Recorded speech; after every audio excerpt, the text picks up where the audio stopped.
Muy buenas tardes a todos y a todos. Les agradezco mucho la presencia hoy acá en esta jornada muy especial que nos toca muy de cerca en una temática que pensé que nunca iba a tener que conversar sobre esto. Pero a la luz de las cifras, a la luz de los datos, a la luz de tanta gente que conocemos que de alguna otra manera ha tenido que expresar una enfermedad como un cáncer de mama triple negativo, un nombre que hasta el nombre suena negativo, complejo, poco frecuente, pero hoy lamentablemente ya hemos tenido más casos de los esperados y se requiere enfocarlo en una mirada amplia, multidisciplinaria, multidimensional, que hoy queremos compartirlo con ustedes, tanto en lo presencial como en lo online.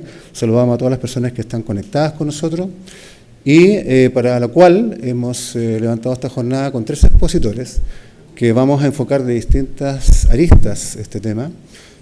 Yo voy a dejar para esta ocasión a nuestra directora científica, la doctora Eva Bustamante, a cargo de la moderación de esta jornada, pero antes darle las gracias a quienes nos apoyan, colaborando en esta jornada, como son MSD, el Laboratorio MSD, así como también GADOR, y a nuestros amigos del Observatorio del Cáncer, que como media partner, que siempre nos ayudan a dar visibilidad a estos temas que hoy tan delicados y tan complejos como son el cáncer de mama triple negativo. Así que les doy la bienvenida, espero que sea una jornada muy interesante, muy fructífera, y todas las preguntas que ustedes tengan las vamos a dejar para el final, después de las exposiciones, así como también a quienes están conectados con nosotros a través de online, que por favor lo hagan por el chat para hacérselo llegar a nuestra moderadora. Así que muy bienvenidos a esta jornada y muchas gracias. Doctora.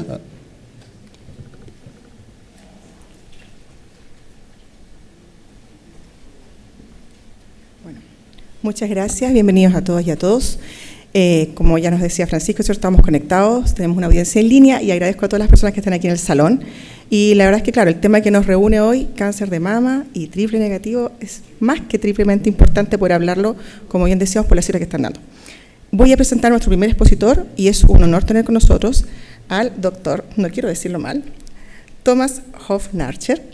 Él es del Instituto Sueco de Economía de la Salud, es el director y además él es un economista de la salud y con una amplia trayectoria en investigación en salud. Agradecemos que esté con nosotros y nos pueda presentar su trabajo en el día de hoy, que va a ser nuestro primer tema, impacto económico y social del cáncer de mama triple negativo, retos y oportunidades. Como les comentábamos, las preguntas las vamos a hacer al final de las 3 exposiciones en la mesa redonda que nos van a acompañar. Así que muchísimas gracias, profesor. Todo suyo la pantalla. Buenas tardes. Muchas gracias por la invitación. Es realmente un gran honor estar aquí con ustedes esta noche. Y me gusta mucho el tenis, así que estar en el país de Nicolás Massú y Marcelo Ríos se siente muy especial para mí. Pero les prometo que hoy no voy a hablar del tenis, voy a hablar sobre el cáncer, particularmente el cáncer de mama triple negativo. Y en agosto de este año, yo y mi cohorte mexicana, Andrea Manzano, publicamos un reporte llamado Mejorando los resultados para las mujeres con cáncer de mama triple negativo en América Latina. Y hoy voy a presentar algunos hallazgos claves de este reporte. Tanto yo como Andrea estamos con el IHE, o el Instituto Sueco de la Economía de la Salud, que se fundó hace ya más de 40 años y pertenecemos al gobierno sueco antes, pero ahora es un instituto de investigación privada y trabajamos con bastantes actores en el área de la salud. Todas las personas que necesiten ayuda con análisis de economía de la salud es alguien al que ayudamos. Y para este proyecto en particular sobre el cáncer de mama triple negativo, nosotros nos asociamos con MSD, que encargó este reporte.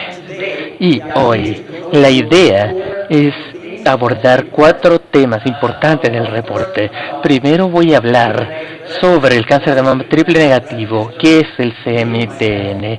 Yo mismo, hasta hace 2 años, nunca había escuchado sobre el cáncer de mama triple negativo y no siquiera conocía distintos tipos y mucho menos del cáncer de mama triple negativo. Voy a hablar sobre la carga económica y de la enfermedad, los retos que enfrentan las mujeres en la atención, y voy a terminar con algunas recomendaciones de cómo mejorar la situación. Y en este informe específicamente nos enfocamos en 5 países: Argentina, Brasil, Chile, Colombia y México. Y ese país era Chile, así que mi presentación hoy me voy a enfocar principalmente en Chile, por supuesto. Y todo este informe se basa en una revisión de literatura que realizamos, pero también intentamos seguir un poco la iniciativa global del cáncer de mama de la OMS. Y me gustaría empezar con algunos puntos clave de los hallazgos de nuestro reporte. Primero que todo, el cáncer de mama es un problema creciente de salud pública en Latinoamérica. En Chile, las cifras casi se han triplicado en los últimos 30 años. Y a día de hoy, casi 5.300 mujeres son diagnosticadas con cáncer de mama cada año en Chile.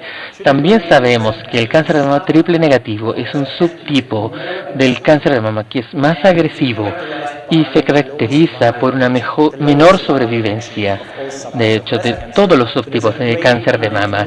Y hay una mayor necesidad, justamente, una mayor carencia de de tratamiento de atención, y también representa una carga económica significativa que aumenta justamente con la gravedad de la enfermedad.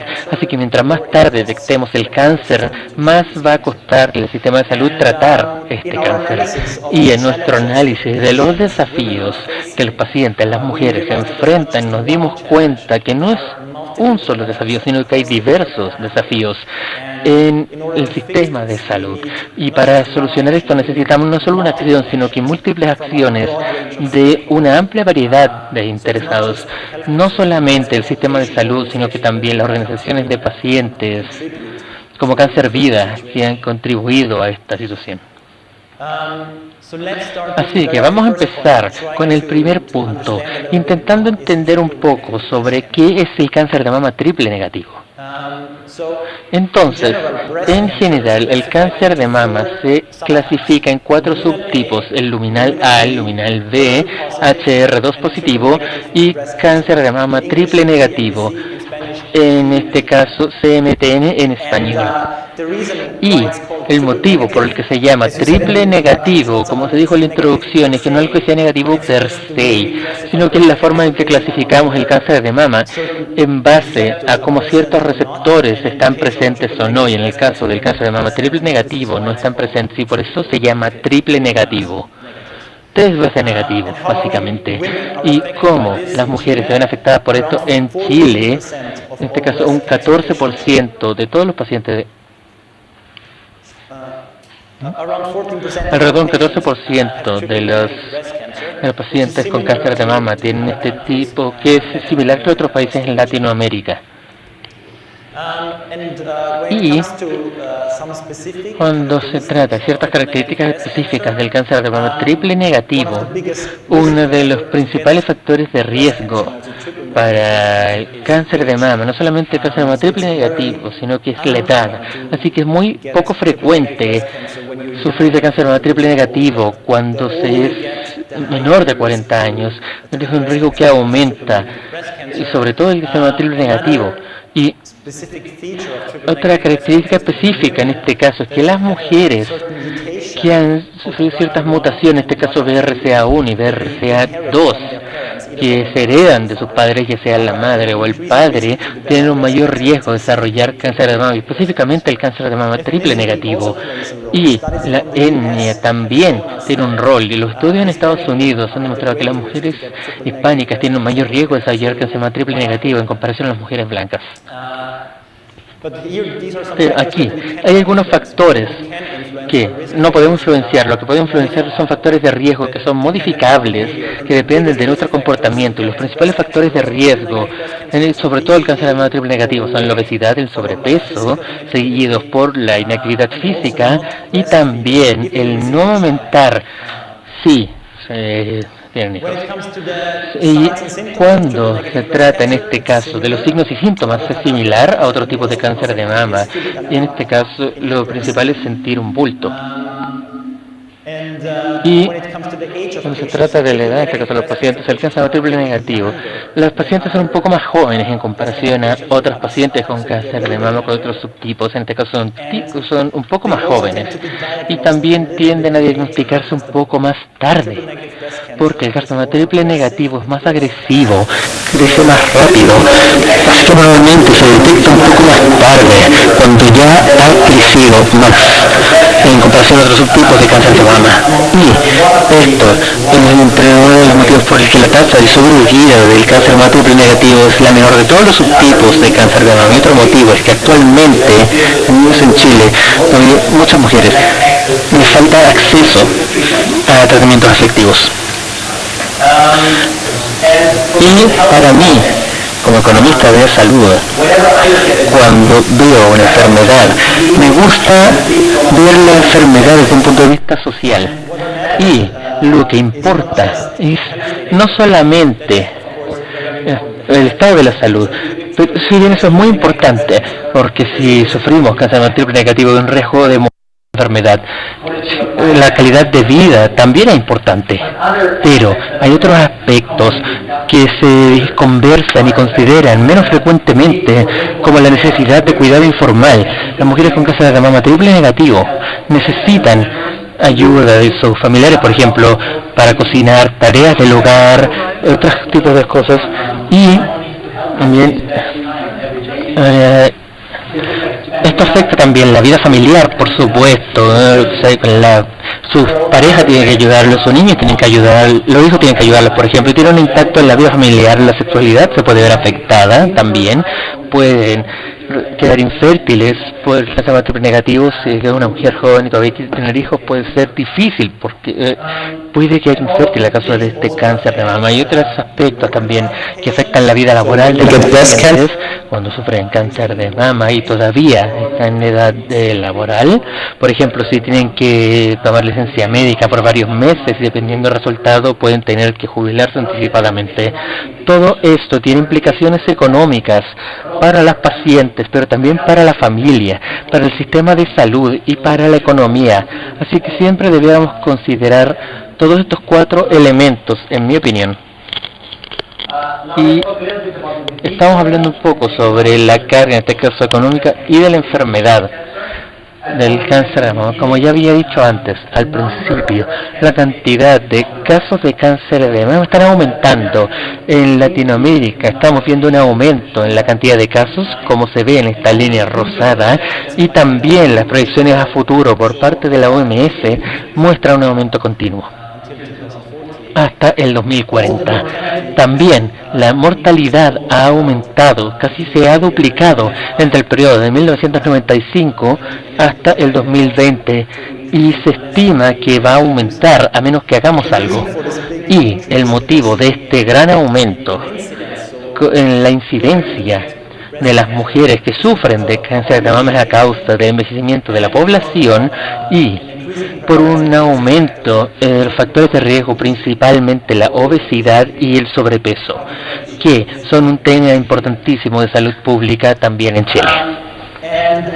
Y otro aspecto importante de la enfermedad para los pacientes, desde la perspectiva de los pacientes, es la sobrevivencia.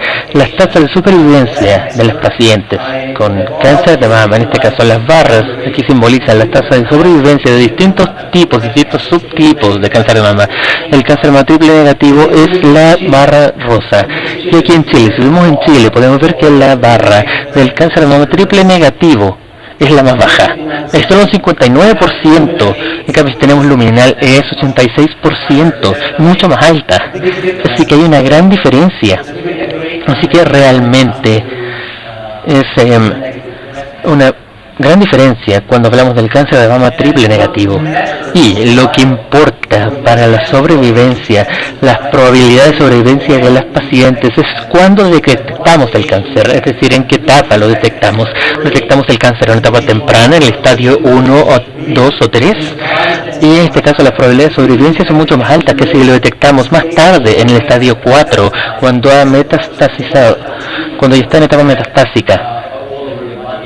cuando ya se ha extendido a áreas lejanas del tejido mamario, especialmente para el cáncer de mama triple negativo, solo tenemos un 5% de probabilidades en comparación a cuando lo detectamos en una etapa temprana, 76%.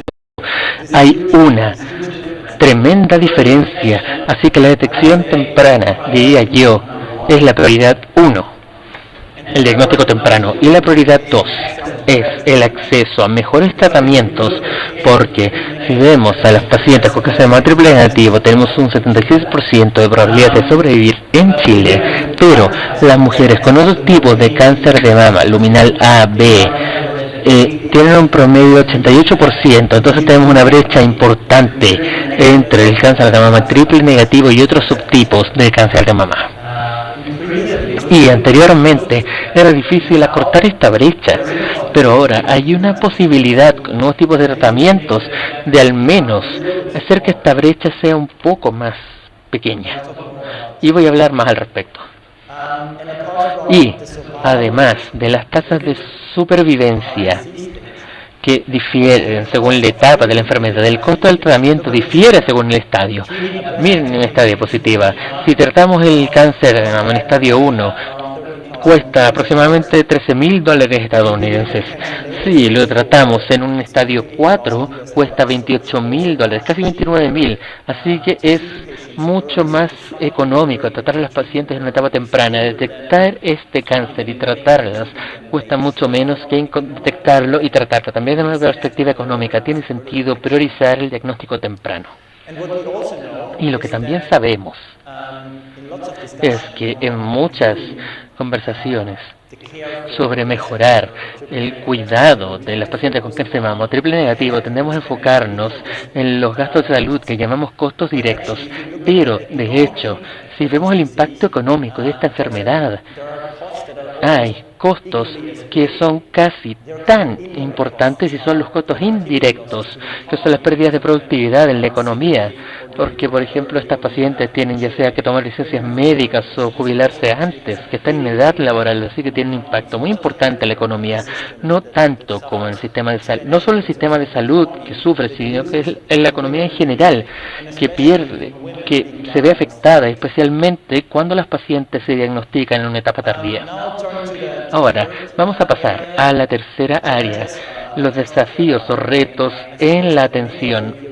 Y muchas personas aquí en el público están bastante familiarizadas con los retos que enfrentan las pacientes de cáncer de mama en Chile. Así que no creo que vaya a decirles muchas cosas nuevas, pero voy a intentarlo.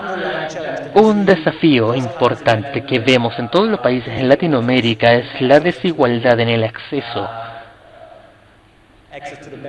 a los mejores tratamientos posibles, la mejor atención posible, y esto lo vemos mucho en el acceso al sistema de salud, ya sea público o privado. En Chile, ya sea con FONASA, que en este caso tenemos un porcentaje importante de los pacientes, y vemos muchos estudios que documentan justamente cómo las mujeres que se tratan en el sector privado tienen mejores resultados que las pacientes cubiertas por FONASA.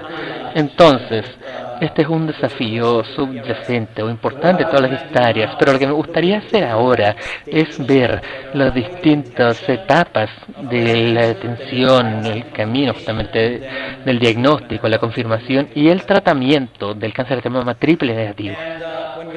Y si empezamos aquí con la detección. Cómo se detecta el cáncer de mama suele detectarse de una de dos formas. La primera es la autodetección por parte de las pacientes. Una mujer puede experimentar síntomas y el síntoma más común es sentir un bulto en la mama. Es como un limón. Y podemos sentir que hay algo mal y hay otros señales también que podemos experimentar.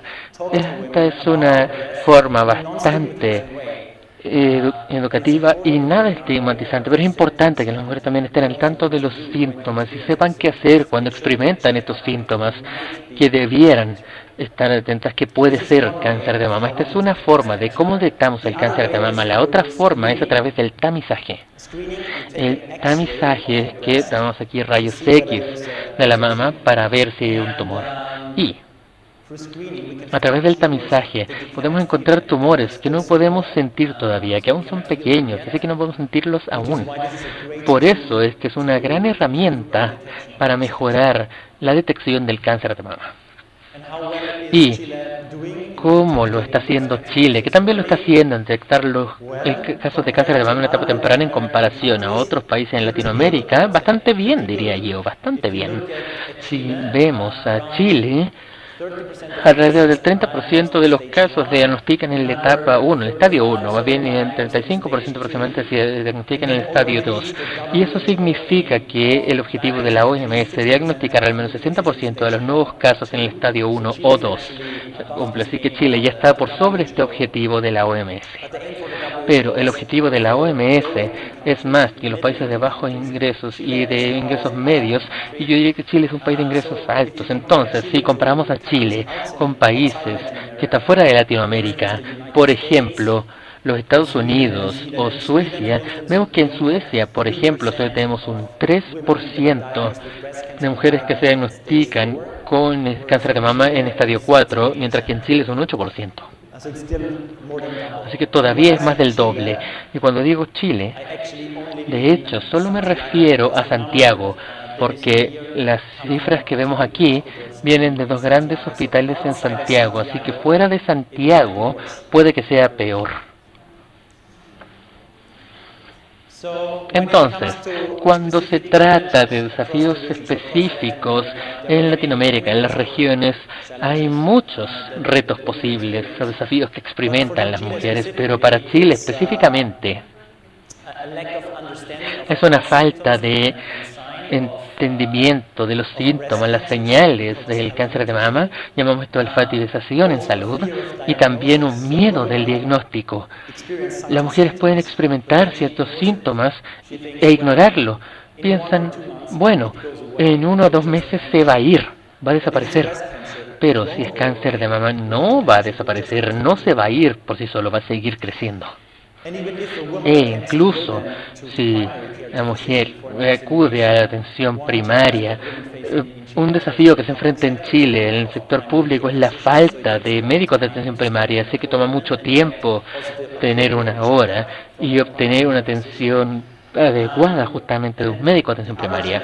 Y otro desafío que se enfrenta tiene que ver con el tamizaje. Por supuesto, hay una recomendación aquí en Chile por parte del Ministerio de Salud de tener tamizaje para las mujeres entre los 50 y 59 años.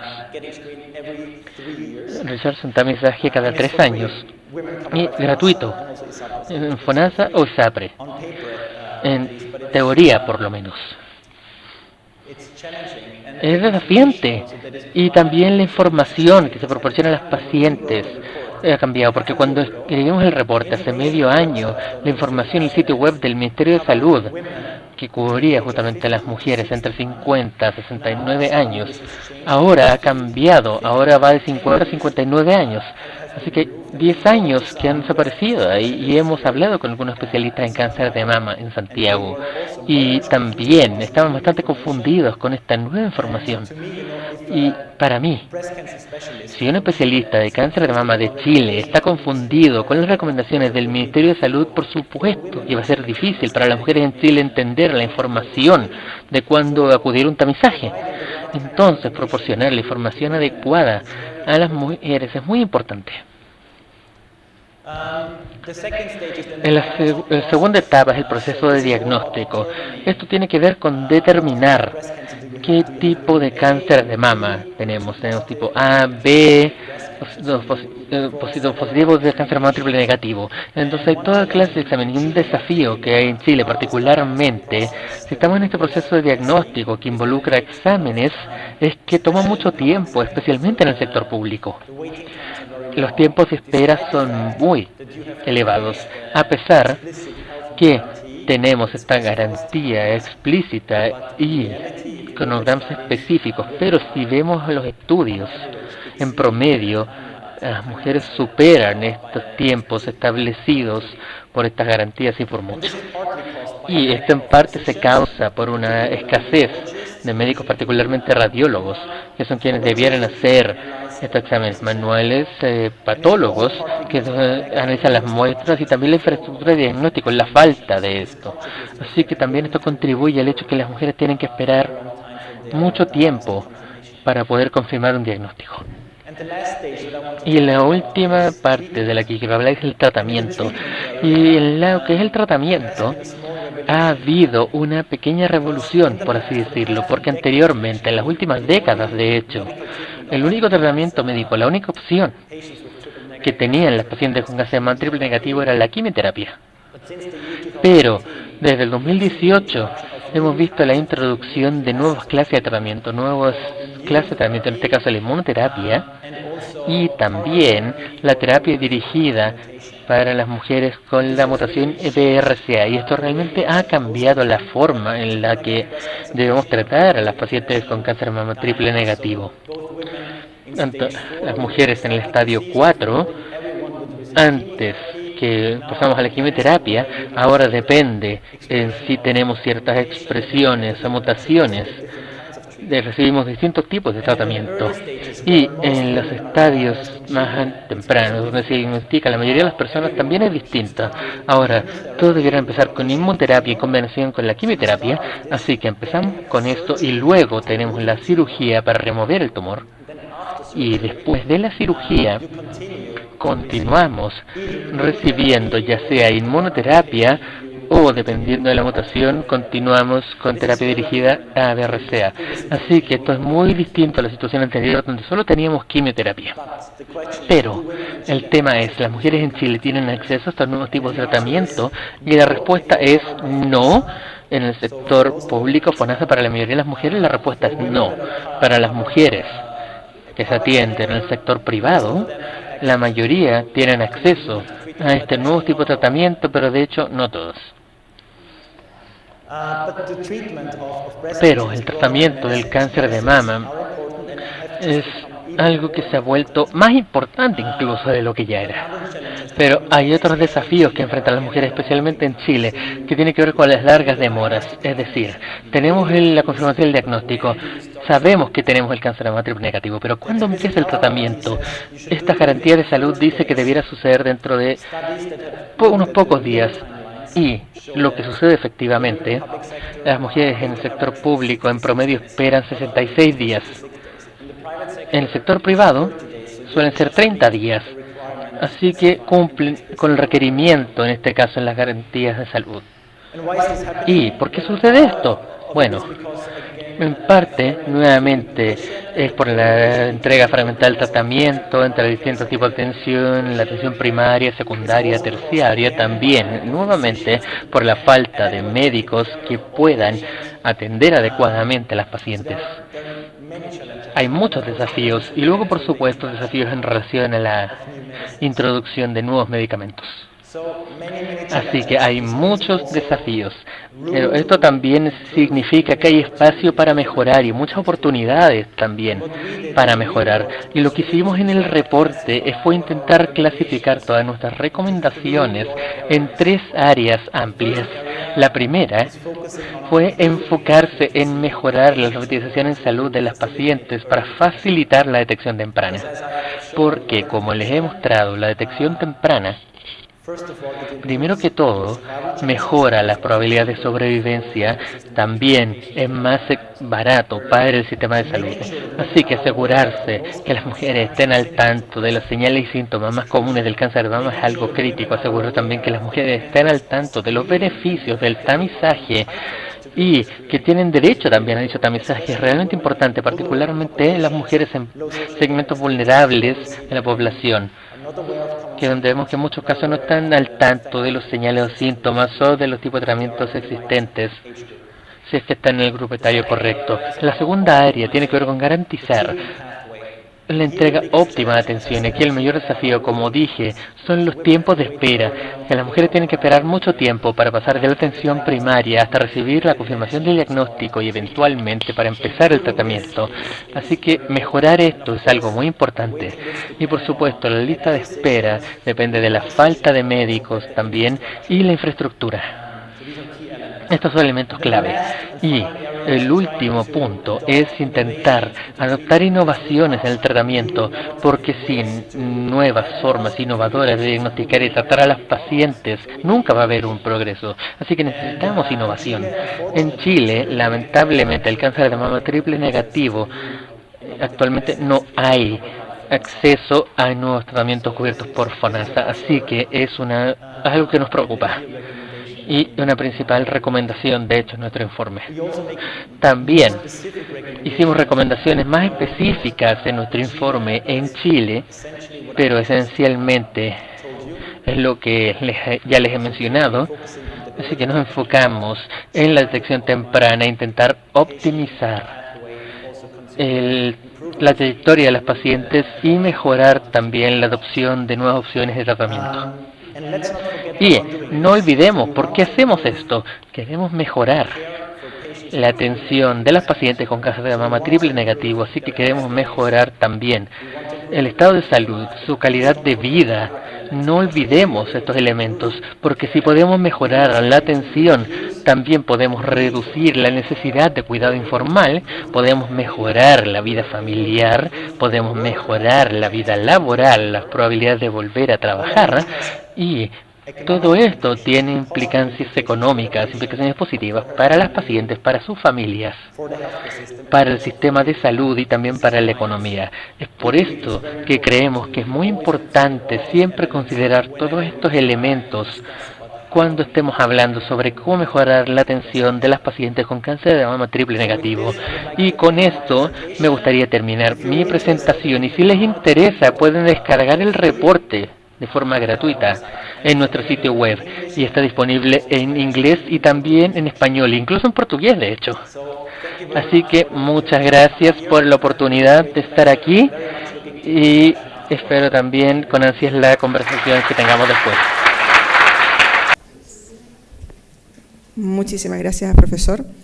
La verdad es que yo creo que tenemos un buen espacio pues para muchas preguntas y que ojalá haya una buena discusión. Hay muchos temas que hemos hablado en estos minutos previos que dan para hablar bastante. Recuerden a las personas que están en nuestra audiencia en streaming que pueden poner sus preguntas en la plataforma, y al final de las 3 presentaciones vamos a revisar tanto las preguntas de nuestra audiencia, que muchas gracias a todos por estar aquí tan animados, y por las personas también que nos están viendo a distancia.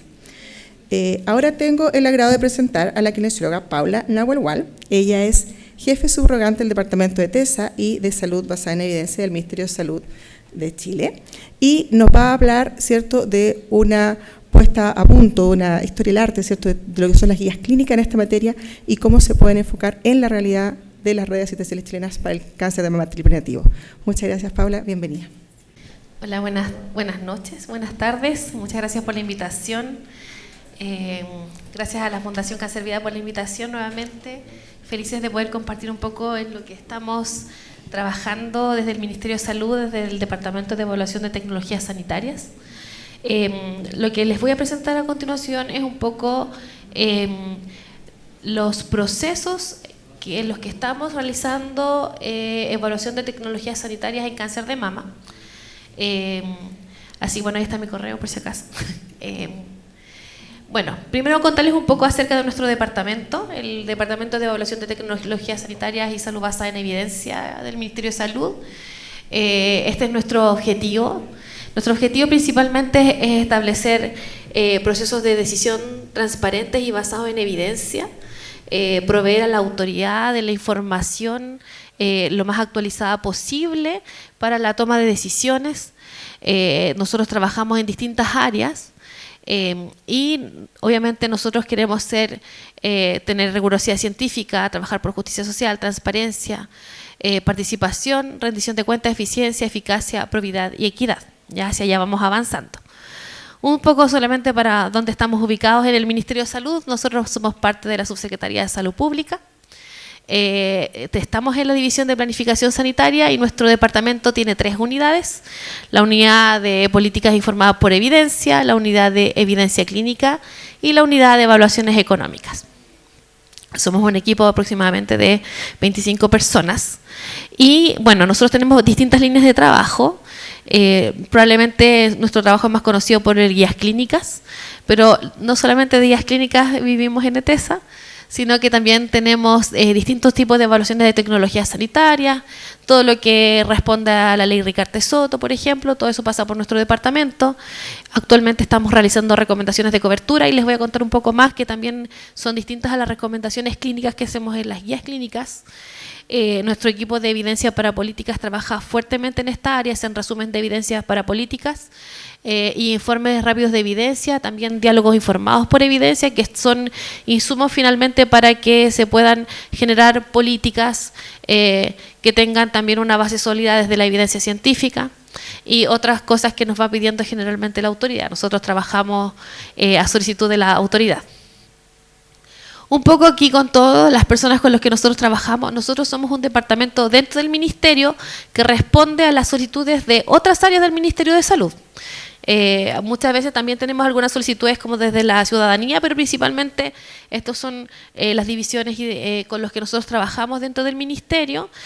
En temas de cáncer de mama, nuestro principal aliado es el Departamento de Cáncer de DIPRESE, con quien nosotros trabajamos todo lo que son las guías clínicas, pero también trabajamos de la mano con el Departamento de Coordinación de Garantías y Prestaciones de Salud para todo lo que tiene que ver con las evaluaciones para coberturas, para distintos procesos de coberturas. Eso es un poco de lo que nosotros hacemos. Ahora contarles un poco sobre las guías de práctica clínica, que fue el principal tema que me planteó Francisco cuando me invitó. Contarles un poco acerca de que nuestras guías de práctica clínica son declaraciones que incluyen recomendaciones. Nuestras guías clínicas son un conjunto de recomendaciones basadas en evidencia, a diferencia de lo que era antiguamente, lo que se consideraban guías clínicas, que eran más bien como manuales, que ahora los consideramos como protocolos. Se separaron los manuales de procedimientos, o son protocolos, y las guías clínicas son recomendaciones basadas en evidencia, que están basadas en revisiones sistemáticas de la literatura y evalúan también los riesgos y los beneficios de las opciones y las alternativas disponibles. Un poco sobre el contexto de cómo llegamos a las guías clínicas que actualmente estamos haciendo en MinSal. Las guías clínicas se han hecho desde hace mucho tiempo, pero las guías clínicas basadas en evidencia, con estos procesos sistemáticos y transparentes para la toma de decisión, no son tan antiguos. Ya en el 2012, por ejemplo, la Academia Americana de Medicina decía que las recomendaciones que estaban en las guías clínicas no eran confiables porque estaban en base a criterios de expertos. Y no siempre estos criterios de expertos, por ejemplo, reflejaban lo que estaba en la evidencia, sino que más bien su sola experiencia. En el año 2012 también NICE adopta GRADE, y aquí ya empezó a nacer GRADE como un método para la elaboración de guías clínicas. Lo hace luego en 2014 la OMS y en 2014 MinSal empieza a trabajar con las recomendaciones basadas en evidencia de acuerdo a la metodología GRADE. Aquí un poco decir que no solo en Chile hacemos GRADE, se hace GRADE en muchas partes del mundo. Y finalmente eso también nos permite, y también esto es una experiencia que tuvimos con la guía de cáncer de mama, poder adaptar guías clínicas que se están haciendo en otras partes. ¿Ya? Eso también nos permite porque al tener el mismo método, podemos tomar lo que ellos han hecho y trasladarlo a la realidad chilena. Y también les voy a explicar un poco porque no significa que si lo recomiendan allá, lo vamos a recomendar acá. Ya también eso tiene que ver con algunas cosas contextuales. Nosotros hicimos la guía de cáncer de mama entre el 2019 y el 2020. El 2020, perdón, estuvimos ahí mitad presencial, mitad pandemia. Y es la guía de cáncer de mama, es una de las guías más grandes que tenemos, que tiene 27 recomendaciones. Actualmente está en revisión por la división jurídica, así que prontamente va a estar nuevamente como disponible. Pero contarles un poco que nosotros tenemos 27 recomendaciones. De tamizaje hay 7 recomendaciones y estas fueron adaptadas de la guía europea. ¿Cómo nosotros hacemos el proceso de adaptación de una guía clínica? Nosotros tomamos la evidencia que está disponible en la guía clínica de origen, en este caso en la guía europea, trasladamos todo eso al español, traducimos y luego eso lo llevamos a los paneles de expertos. ¿Por qué? Porque las guías de práctica clínica que están hechas con metodología GRADE tienen dos grandes partes. Una que es la que está basada en la evidencia, es decir, la revisión de la literatura, pero también luego vienen los factores contextuales.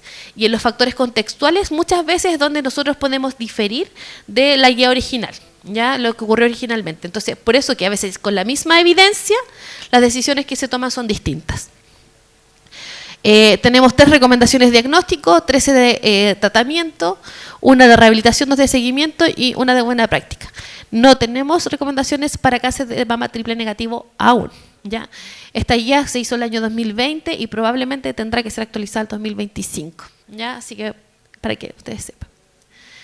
Eso en relación a las guías de cáncer de mama. También les quisiera contar un poco sobre las evaluaciones que hacemos para la ley 20.850 o Ricarte-Soto, donde también tenemos, está aquí también parte, también tenemos la población con cáncer de mama. Contarles un poco, a modo general, cómo es el proceso para la incorporación de fármacos. Tenemos una selección de tecnologías para elaboración. Hay un repositorio que todavía está abierto, ¿ya? Donde la ciudadanía, donde cualquier persona puede solicitar la incorporación de un problema de salud y una tecnología. Entonces, luego cuando se cierra este repositorio, se aplican criterios knockout. En estos criterios, entonces, finalmente son criterios que establecimos adentro, son criterios explícitos, donde se dice, por ejemplo, que tiene que superar el umbral de alto costo. O sea, a veces llegan por el repositorio de Ricarte-Soto cosas que no son de alto costo, paracetamol u otros fármacos que uno va a decir como que no están dentro del umbral de alto costo, porque esta ley es para hacer coberturas a tratamientos de alto costo, o sea, que cuesten aproximadamente más de 3,5 millones anuales por paciente, y al costo de bolsillo del paciente. Luego, esto entra en una evaluación científica de la evidencia, donde las tecnologías pasan o no pasan, ¿ya? Y después un poco se los voy a detallar un poquito más. Y luego esto va a la recomendación priorizada, donde finalmente hay un grupo de personas que se reúne y define finalmente, a través de un método de un marco de valor, cuáles van a ser los fármacos que van a entrar o no van a entrar a estas coberturas, que son garantías. Una cosa interesante de la ley Ricarte-Soto es que es una ley que es para FONASA y ISAPRES y también a Fuerzas Armadas. Así que es lo que cubre a todo el espectro de personas en el fondo. Es una cosa que es muy importante. Y respecto de la evaluación científica de la evidencia, nosotros tenemos un proceso que es un proceso secuencial. Entonces, primero tenemos la evaluación de efectividad y seguridad, donde de acuerdo hay una norma técnica que establece cuáles son los criterios para que un fármaco pase o no pase la siguiente etapa. Entonces, si por ejemplo un fármaco no demuestra efectividad o tiene una certeza de la evidencia muy baja, se queda y no pasa a la siguiente etapa. Luego va el análisis económico, que es impacto presupuestario, y con ese impacto presupuestario también se ve si pasa o no pasa a la siguiente etapa, y así luego análisis de implementabilidad. Hemos tenido casos, por ejemplo, donde el fármaco no es factible de implementar en la red nacional. No están las capacidades instaladas para implementar el fármaco. Por lo tanto, ahí también puede caerse. Y luego vienen las consideraciones éticas y jurídicas también, donde se ven cuáles son las implicaciones de garantizar el fármaco o la tecnología que esté en estudio. Ya hace poquito nosotros publicamos la última evaluación científica para el decreto modificatorio que está en este momento en estudio. Algunos aspectos relevantes que son importantes de considerar respecto de la ley Ricarte-Soto es que existe una limitación del fondo. Yo creo que todos ustedes lo conocen, que actualmente restringe la incorporación de nuevas coberturas. De hecho, la evaluación que ahora acabamos de terminar solamente es para tecnologías que impliquen un ahorro o un costo cero, y finalmente son alternativas para población que ya está cubierta. Eso estaría en el actual decreto modificatorio, y actualmente está el proceso para el decreto del 2025, que es el que yo le comentaba, que todavía está abierta el proceso de solicitud que es abierto para la ciudadanía. Y bueno, como yo les mencionaba, cáncer de mama es una de las patologías que cuenta con coberturas en este sistema de financiamiento. Y por último, quisiera hablarles un poquito de drogas de alto costo, drogas oncológicas de alto costo, principalmente porque quisiera comentarle algunos de los cambios que estamos haciendo para la evaluación de tecnologías sanitarias en este caso. Las drogas oncológicas de alto costo son fármacos que están financiados solamente para población FONASA. Ya, a diferencia de Ricarte, que es universal, en este caso solamente son pacientes del sistema público. Actualmente estamos en un proceso de evaluación de los fármacos de la resolución que está vigente. No todos los fármacos que están en la resolución vigente tenían evaluación de tecnología sanitaria. Entonces nosotros publicamos estas evaluaciones en agosto de este año y actualmente estamos trabajando recomendaciones de cobertura. ¿Qué son las recomendaciones de cobertura? Nosotros mostramos la evidencia o paneles de expertos que a través de un marco de valor definen si se debe realizar o no cobertura para el fármaco que se está estudiando. Y también puede ser, por ejemplo, cobertura restringida, cobertura con negociación de precio, dependiendo, por ejemplo, de que si tenga un impacto presupuestario muy alto. Y luego de que se haga todo este proceso, nuevamente estudiando el fondo y lo que haya disponible, pueden incorporarse nuevos fármacos también a drogas de alto costo. Y luego, con el resultado de lo que tengamos en las recomendaciones de cobertura, va a haber una mesa de priorización, que también van a ser bajo criterios establecidos explícitos, para poder actualizar la resolución de medicamentos que van a estar en bajo el DAC. Y importante acá que nosotros como ETESA estamos muy interesados en poder establecer estos criterios de evaluación para próximas resoluciones. O sea, que finalmente tengamos un proceso transparente, basado en evidencia, para la toma de decisiones. Ahora, un poco para concluir, yo quisiera dejar como algunos mensajes claves, que los procesos de evaluación de tecnologías sanitarias que actualmente estamos llevando a cabo en el Ministerio de Salud son procesos complejos y que implican varias etapas, son procesos bastante largos y también se requieren profesionales capacitados. Algunos piensan que somos un equipo bastante grande dentro del Ministerio, pero aún así para la cantidad de aspectos que hay que evaluar muchas veces no damos abasto. Las guías de práctica clínica contienen orientaciones que permiten mejorar la práctica, pero sin embargo las recomendaciones no son vinculantes con coberturas. Muchas veces se toman como referencia, pero no son vinculantes con coberturas, que eso es algo que es muy importante. Y algo que se me olvidó mencionar, la ley del cáncer nos mandata a actualizar las guías cada 2 años, pero la verdad que es una de las cosas que son medidas impracticables en la realidad con todo lo que nosotros hacemos. Por eso que la que fue actualizada el 2020, vamos a volver al 2025, que es un proceso desde el punto de vista desde la evidencia razonable para poder hacerlo. Y los procesos de evaluación de coberturas también dependen de la disponibilidad presupuestaria. Yo creo que todos nos gustaría tener cobertura para todo, ¿cierto? Nosotros sabemos las necesidades individuales de los pacientes, de las personas, que todos necesitan una ayuda y ojalá el Estado pudiera financiarlo todo, pero lamentablemente el fondo es limitado. Así como yo le decía, la ley Ricardo Soto, que es una ley que tiene una cobertura universal, para todos los tipos de pacientes, se está quedando sin fondos. Entonces todo eso es súper importante tenerlo en cuenta, que muchas veces no es porque el ministerio sea malo o ETESA no evalúe bien las cosas, sino que también tiene que ver con las disponibilidades presupuestarias y también los criterios de selección o de corte, cuando algo va a ser o no financiado o va a entrar o no a una cobertura, pueden variar del proceso en proceso. Eso también es muy importante. No son los mismos criterios de selección que son para RICARTE, que son para DAC o que son para GES. Ya eso también quiero dejar como bien claro, porque muchas veces dice, pero si esto se quedó bien evaluado en DAC, ¿por qué? ¿O por qué no queda en GES? Y finalmente tiene que ver porque hay muchos criterios que tienen que ver y también con lo que están en los marcos legales de cada una de las de las garantías de las que le hemos conversado. Eso, muchas gracias.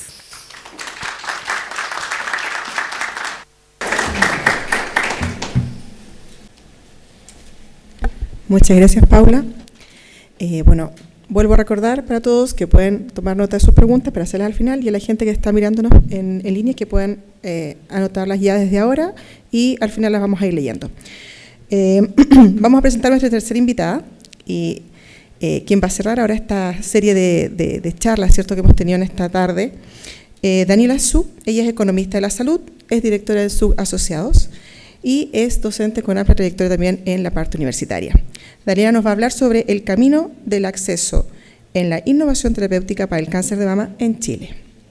Bueno, muchas gracias a todos, por supuesto a la Fundación Cancer Vía. Para mí es un placer siempre estar acá con ustedes. Bueno, hoy día la invitación era hablar del camino al acceso a la innovación terapéutica en el cáncer de mama en Chile, con especial en triple negativo. Quiero declarar mis conflictos de interés. Yo genero, por supuesto, asesorías, consultorías a empresas, proveedores distintos del sector salud, y en esta instancia fui invitada por Gilead Sciences. Los temas que voy a tratar y en tema de contexto después de estas grandes presentaciones, que se van a ir tocando algunos temas porque fueron enunciados ya, entonces por supuesto hay una línea común. Lo que nos invita hoy día a hablar es en contexto de la salud universal como un principio orientador en las políticas públicas, y eso es lo que debemos avanzar. Y por supuesto eso va de la mano con los sistemas de financiamiento, que hay que comprenderlos y en el fondo trabajar en sus reglas del juego. Vamos a hablar un poquito de regulación sanitaria, de los sistemas de cobertura financiera vigentes en Chile y una reflexión. Voy a tratar de ir pasando algunas cosas un poquito más rápido. La salud universal es lo que nos motiva. Yo siempre lo pongo en todas mis charlas, en el fondo, para que no perdamos el horizonte. No estamos solamente por una patología en particular, por una terapia en particular. Estamos pensando en que necesitamos avanzar en que los sistemas de salud den cobertura a lo que la población necesita, en la calidad que lo necesita para que sea efectivo. ¿Y eso qué implica? Además, que no genere un daño financiero, porque es muy distinto si yo lo puedo pagar a que el otro no lo pueda pagar. Entonces, la visión que nos mandata todo esto son lineamientos internacionales en los cuales Chile está suscrito, por supuesto, y por eso avanza en la atención primaria universal, por eso se crea el GES y muchas otras cosas más, es porque esto es lo que nos mueve, para que no lo perdamos de vista. Y obviamente una de mis áreas de especialidad es sistemas de financiamiento. Por lo tanto, yo quiero ser súper enfática en que cuando hablamos de acceso y hablamos de cobertura, hablamos de finanzas públicas generalmente. Y hay que entender la función de los seguros, o de la entidad o del sistema o de la función de financiamiento del sistema de salud. Que eso no es solamente comprar o definir el plan de beneficios, que el plan de beneficios son burdamente las cosas que están dentro del sistema para ser otorgados a la población. Esto tiene que ver con buscar mecanismos de recaudación, generar ingresos para el sistema, porque al igual que cualquier casa, ustedes necesitan ingresos para gastar, ¿ya? Si no hay ingresos no puedo gastar más. Eso es una ecuación que no se puede olvidar, porque nada es gratis en la vida. Alguien lo pagan sus impuestos. Entonces, todo esto, el sistema, la función de financiamiento de los sistemas de salud, lo que está avanzando y lo que quiere no es el enemigo del sistema de salud, sino que está enfocado a mejorar la eficiencia, aumentar la cobertura para que la población tenga lo que necesita. Y el que lo necesita es variable según el país, como tal muestra el profesor. La inequidad y las diferencias de países territoriales es enorme, ¿ya? Entonces, la necesidad es relativa. Los pasos para generar cobertura, acceso. Primero hay que partir por un registro sanitario, y eso se nos olvida a veces, ¿ya? Sin registro sanitario, de ahí no hay nada. Después puede haber acceso. Acceso es distinto de cobertura financiera. Acceso puede ser que esté disponible y que si yo puedo, lo puedo financiar, pero si tengo trabas en mi ruta del paciente, probablemente tampoco voy a tener acceso. Y es el sistema de salud, el asegurador, ya sea público, privado, quien sea, te genera la cobertura financiera. El registro sanitario en Chile de los productos farmacéuticos lo hace el ISP. Perfecto, está normado, regulado, y por lo tanto hay dos caminos, el ordinario y el simplificado, donde las terapias de innovación debiesen ir por el camino del ordinario. De ordinario no tiene nada el concepto. En el fondo es un proceso científico de evaluación de la calidad, ¿no es cierto?, de la seguridad y muchas otras cosas, en donde el plazo mínimo legal, dice, son 6 meses, legal en papel. No obstante lo anterior, acá hay un estudio de EQBA, que en el fondo te muestra la diferencia en los tiempos entre que un país genera su registro sanitario desde que la FDA o la EMA lo registró, y por lo tanto ahí está, no sé si se muestra ahí, pero no importa, me acerco ahí, en esta línea, ahí está Chile, que claro, que comparado con los países de esa muestra que son latinoamericanos, está como normal, como promedio. Pero no obstante, lo anterior estamos hablando de 900 días, ¿ya? 900 días que yo sepa son más de 6 meses. Y sacando algunos registros directamente del registro del ISP, que obviamente estos son números bien brutos, porque hay que hacer un esfuerzo de pedir información más detallada para poder hacerlo como a mí particularmente me gustaría hacerlo, pero lo que sacamos rápidamente en términos de las solicitudes, los tiempos, lo que está en evaluación hoy día, así como de descargar el Excel, estamos hablando que los que son de innovación están hoy día, o 37 estuvieron en plazo y fuera de plazo 127. Y hay un tema en términos de las solicitudes, hay muchas solicitudes, no obstante, el tema de las aprobaciones cada vez son más lentas. Bueno, ¿cómo seguimos? Porque en el fondo hay un tema del tiempo. El tiempo implica costo de oportunidad, porque uno dice, no, es que el proceso es así porque hay que asegurar la calidad, perfecto. Pero en el fondo yo los desafío a pensar si no es posible mejorar algo del proceso, asegurando, por supuesto, que se cumpla todo lo que se tenga que cumplir. Porque en el fondo el costo de oportunidad es que tú tienes pacientes que ni siquiera se puede pensar en esa ruta de acceso, en nada. O sea, si yo me muero 2 años en tener un registro, en 2 años ya se murieron varias personas. ¿Cuál es la evaluación externa que hay sobre el proceso? O sea, son preguntas que uno se surge porque en el fondo uno está tan acostumbrado que así funciona, y funciona en esos tiempos, y bueno, es lo que, como uno dice, es lo que hay. No, no es lo que hay. O sea, ¿cuál es el juicio externo sobre los procesos evaluativos? Y si hay algún espacio de mejora, hay que autocriticarse. ¿Dónde están los cuellos de botella? Yo creo que ahí está el gran desafío para agilizar el acceso como 1.0. En coberturas nosotros tenemos, como lo mencionaron, un sistema terriblemente fragmentado y segmentado, con distintas coberturas, distintas regulaciones. Tenemos una nueva forma, esto es todo ámbito personal, bastante tóxica, que es la judicialización, y en el fondo tenemos un sistema tan diverso, público, privado, Fuerzas Armadas, dentro de lo público. Yo les puse como globitos distintos esquemas, porque son distintas regulaciones. O sea, entender ese proceso no es menor para entender cómo acceder a... O sea, todo esto implica redes de prestadores, por una parte, acceso. Por otra, la cobertura financiera tiene reglas totalmente distintas. Y por lo mismo, cuesta mucho eficientar el sistema, porque empiezo la fragmentación de la atención de una misma patología o de un mismo tratamiento en distintas fases. Para cáncer de mama tenemos en el sector público, y no quise poner sector privado a propósito, en verdad, porque el sector privado es discrecional en forma, cada uno con sus reglas. El sector público es lo que yo puedo ver públicamente, qué es lo que hay disponible. Y tenemos GES, Ricarte Soto, DAC, y no hay que olvidarse, en la República también existe una figura que es modalidad de atención institucional, no GES, donde también se puede comprar alguna cosa extra que no está en el sistema.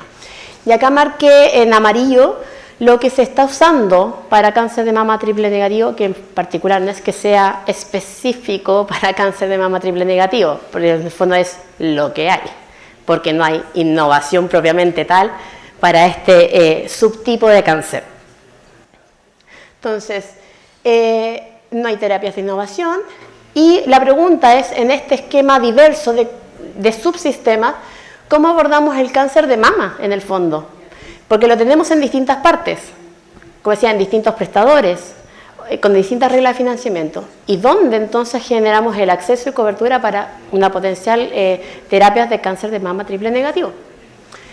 En GES, como ustedes señalaban, GES es una política hermosa, que es una de las imágenes más concretas de lo que tenemos de la salud universal, y es nuestro cimiento, o sea, pero eso no implica de que no tengamos que reflexionar sobre lo que pasa GES, sobre lo que son sus normativas.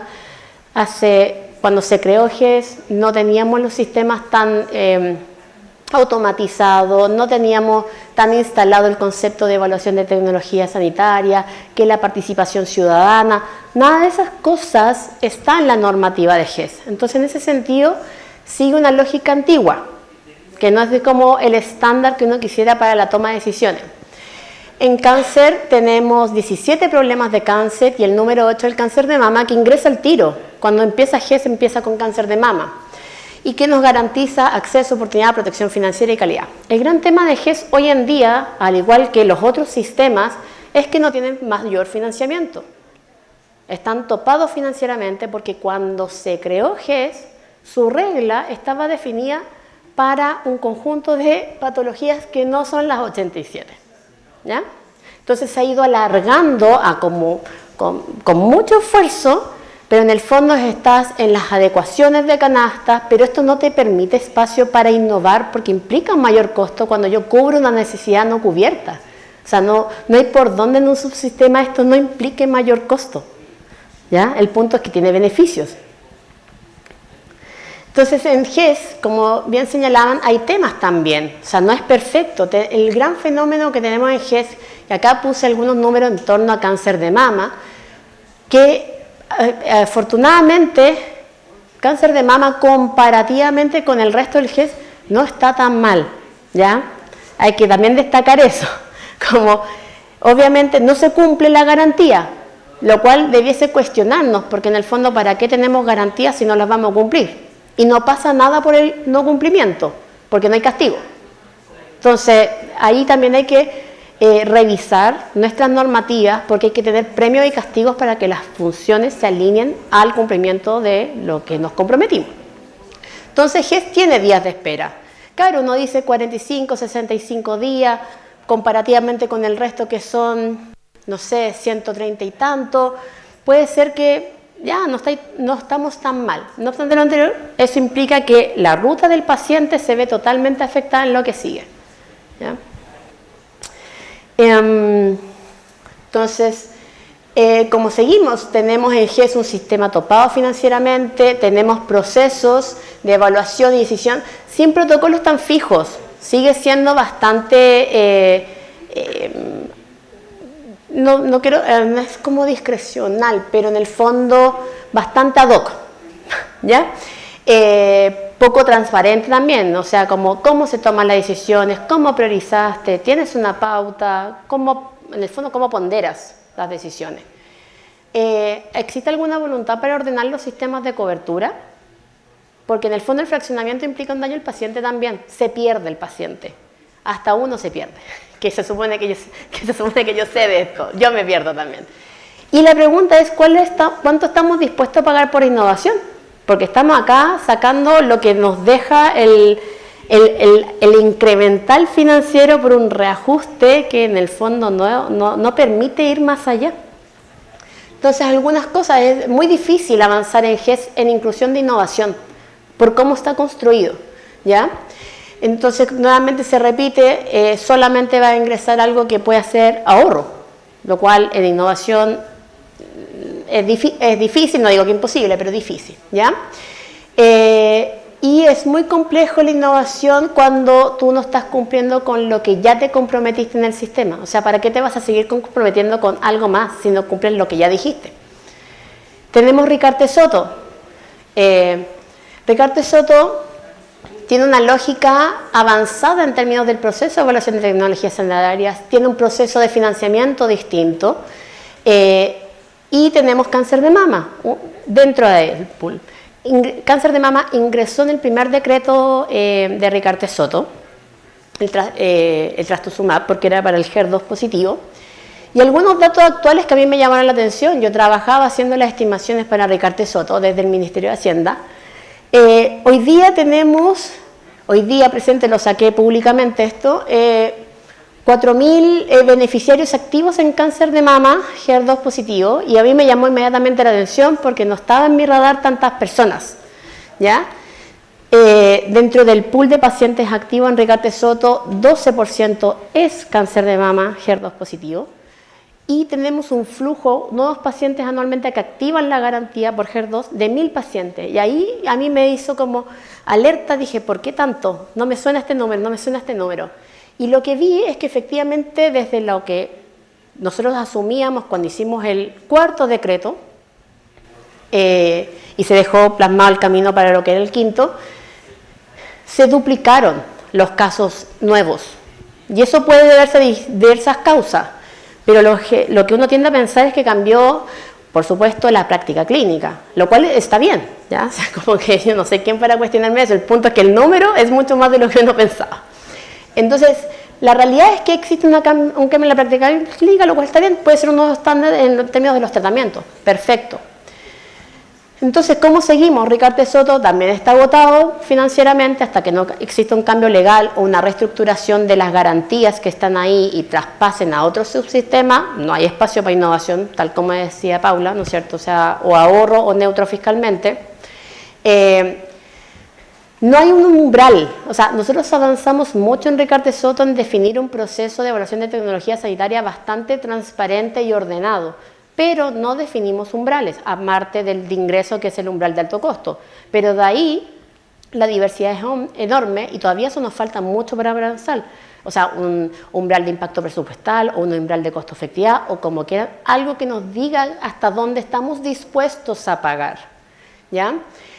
Un desafío, ordenar las coberturas, quizás HER2 positivo debiese estar en GES, si al final de cuentas todo el sistema de soporte profesional red es la de GES, Ricardo Soto no entrega nada de eso, y entonces por Ricardo Soto está muy difícil avanzar en innovación, dada la estructura como la tenemos, dado lo que está pasando, y nuevamente si no hay financiamiento, no hay cabida por esta vía, para triple negativo. DAC surgió por una necesidad de seguir avanzando en terapias de innovación. Tenemos para cáncer de mama 7 indicaciones, pero que son 4 fármacos.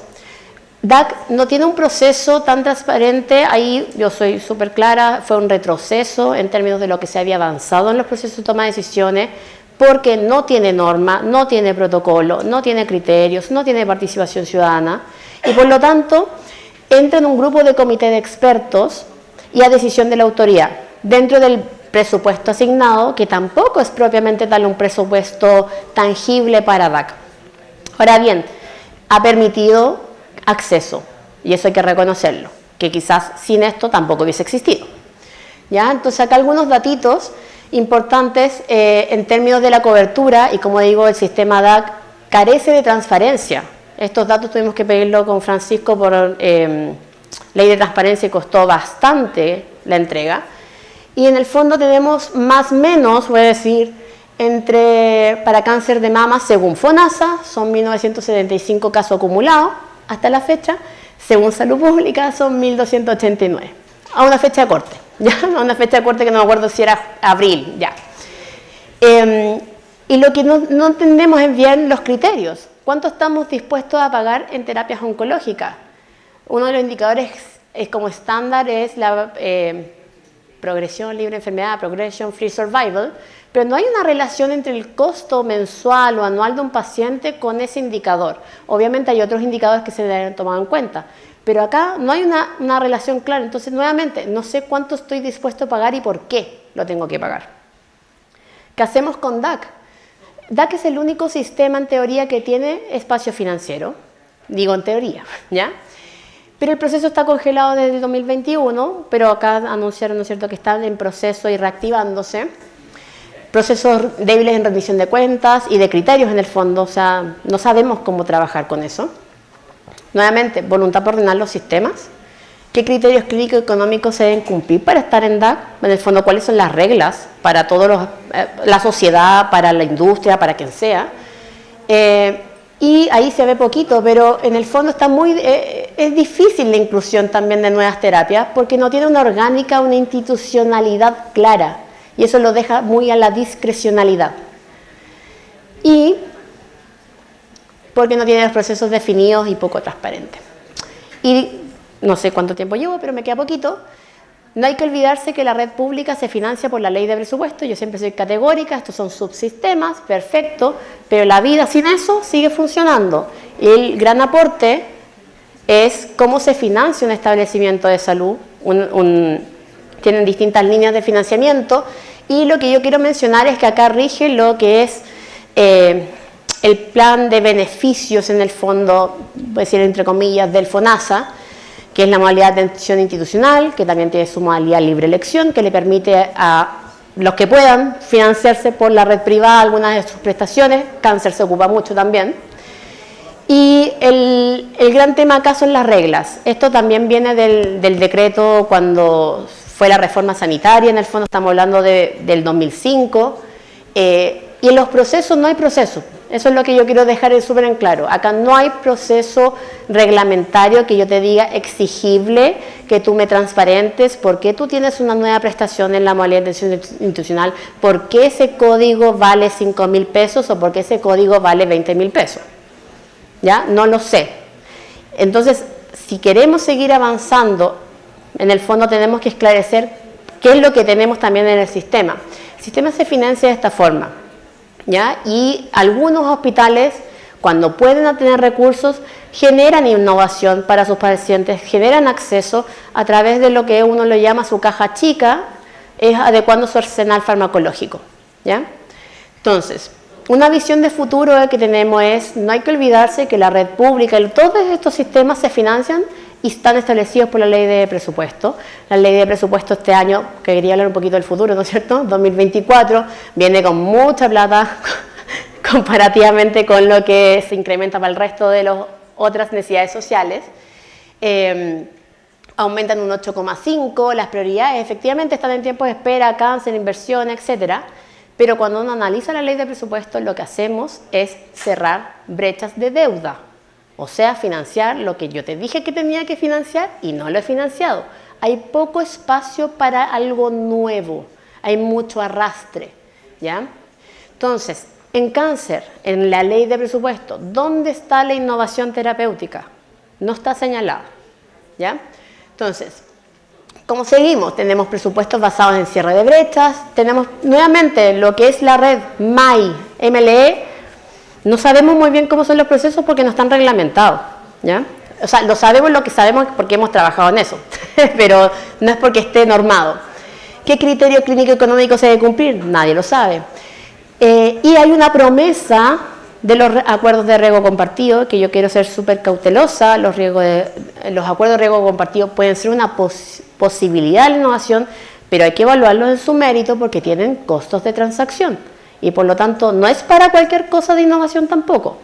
O sea, y hay que organizar una estructura, un sistema para que eso funcione, porque de lo contrario es compra directa, ¿ya? Y asumo que no queremos volver a ese camino antiguo de las compras directas. Entonces, estamos en un camino muy difícil para la innovación, porque hay una estrechez financiera y hoy día estamos en otras batallas en el sector público en salud, no en la innovación la batalla, ¿ya? Y de fuerza tenemos sistemas sumamente complejos, muy heterogéneos, con escasa vinculación de la evaluación de tecnologías sanitarias a la toma de decisiones, hay incumplimiento de materias explícitas. Entonces, ¿y qué pasa con cáncer de mama? Tenemos la atención fraccionada, tenemos el financiamiento fraccionado también, tenemos una rigidez estructural para la innovación y no tenemos nada específicamente que aborde cáncer de mama triple negativo. Entonces, algunas como reflexiones finales para tenerlo claro en términos de este acceso, y lo que uno quiere lograr es el acceso oportuno, no en 4 años más o en 5 años más, cuando ya debe haber evolucionado la innovación, ¿no es cierto?, mucho más rápido. Tenemos un entorno político legal bastante difícil, enfocado en la ley corta de ISAPRES, lo cual se ha comido la agenda pública. Tenemos una ley de fármacos 2 congelada, que abordaba efectivamente acelerar el tema de los registros, o sea, dentro del misceláneo de cosas que toca, había un tema de eso también, pero no hay un cambio, una visión de cambiar el paradigma en las reglas de acceso y el rol de la industria en esto tampoco, no lo hay, ¿ya? Tenemos un sistema que está bastante topado financieramente, sin armonización de los procedimientos entre subsistemas, lo cual imposibilita el reordenamiento. Hay una carencia de TESA de forma sistemática, ordenada en todas las cosas, y menos una vinculación directa para la toma de decisión. Hay acuerdos, o sea, se habla de acuerdo de riesgo compartido ahora como como el nuevo chiche, pero sin ninguna institucionalidad ni gobernanza. Y el sistema tiene un techo financiero, ¿no es cierto? Estamos cerrando brechas, tenemos un problema de racionalización de los beneficios de los que ya se supone que tenemos que dar, y hay un efecto post-COVID, lo quería mencionar también, porque obviamente no hay tanto espacio para más cosas porque estamos arreglando el congelamiento que tuvimos, y eso no implicó que yo también me congelé, sino que me enfermé y no hice nada, ¿ya? Entonces, algunas soluciones que yo quiero plantear para el debate, y lo pusimos más destacado como paraguas: elaborar una política, estrategia y tácticas en torno al acceso a la innovación terapéutica. Sin un plan, sin una política, vamos a seguir con esta miscelánea de cosas y que cada uno se mueva como pueda para llegar. Hay que generar un diálogo distinto entre la industria y el Estado. En otros países se negocia directamente, hay mesas de negociación, se generan los acuerdos especiales, todo lo que quieran, pero es una forma de funcionar sumamente distinta. Hay que valorizar los costos de oportunidad. El tiempo es dinero, se mide y eso se puede medir en distintas partes. Entonces, no hay que olvidar que todo lo que yo me demoro en algo afecta a alguien más. Entonces, a uno dice, no sé, Ricarte Soto, todavía no tenemos un decreto 5, y cuando ya estamos caminando en verdad para el que teóricamente debiese sido el decreto 6, a uno que trabajó en esas cosas le duele profundamente. Hay que definir un plan de beneficios para ordenarnos, hay que tener claridad de los roles y gobernanzas. Tenemos muchas autoridades con el mismo nivel de poder y eso dificulta la toma de decisiones. Mejorar los procesos, ETESA, adecuar los modelos de atención. No podemos seguir haciendo lo mismo si tenemos cuellos de botella. El recurso humano no se va a duplicar porque sí, la infraestructura tampoco. Entonces, bueno, el desafío es haga la cosa distinta, porque en el fondo la gente si no se va a seguir muriendo. Entonces, para algo que exista la tecnología, deleguemos funciones de otros profesionales, telemedicina, o sea, realmente así como ocupemos inteligencia para salir fuera de la caja, porque el recurso humano, el que está en Santiago, poco probable se va a ir a Punta Arenas. ¿Ya? Entonces, busquemos la forma, en el fondo, de que la salud llegue a la persona y no que la persona se tenga que mover. Y, por supuesto, no puedo dejar de decirlo, necesitamos transparencia, rendición de cuentas. Sin medir, sin verlo, es imposible que sepamos qué tenemos que arreglar, solamente vemos el problema. Eso, muchas gracias.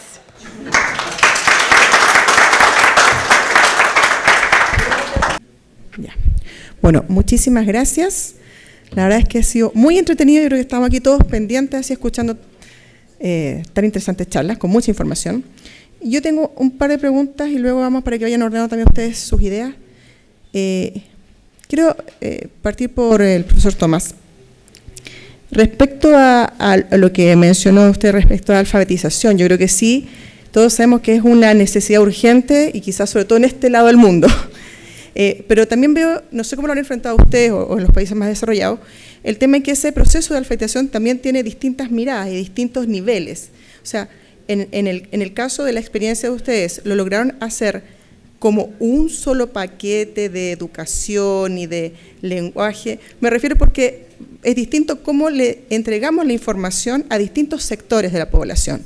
Entonces quería saber un poco si se nos puede compartir al respecto de cómo segmentar o es un paquete global, ¿qué herramientas podríamos incorporar?